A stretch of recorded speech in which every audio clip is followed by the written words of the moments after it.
Hey guys, எல்லாரும் எப்படி இருக்கீங்க?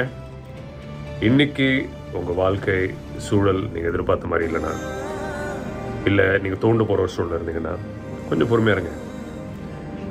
நாளைக்கு மாறலாம், இல்லை ஒரு வாரத்தில் மாறலாம். எப்படியோ ஃப்யூச்சரில் கண்டிப்பாக அது மாறும். நமக்கான நாள் வரும், உங்களுக்கான நேரம் வரும். இது எல்லார் வாழ்க்கையிலையும் எல்லார் வாழ்க்கைக்கும் பொருந்தக்கூடிய ஒரு விஷயம். ஸோ இன்னைக்கு நாள் சரியில்லை, நேரம் சரியில்லை, சூழல் சரியில்லைன்னா நம்ம பண்ண வேண்டிய ஒரே விஷயம் பொறுமையாக இருக்கிறது. ஏன்னா கண்டிப்பாக நாளைக்கு வர நாட்கள் கண்டிப்பாக நல்லாயிருக்கும். எதுவுமே லைஃப்பில் கடந்து போகும். அது கஷ்டமாக இருந்தாலும் சரி, சோகமாக இருந்தாலும் சரி, நல்ல விஷயமாக இருந்தாலும் சரி, சந்தோஷமாக இருந்தாலும் சரி, இந்த அடிப்படை புரிதல் எல்லாருக்கும் வேணுன்றது என்னோட ஒரு சின்ன ஒரு கருத்து. Right, take care, love you all, bye.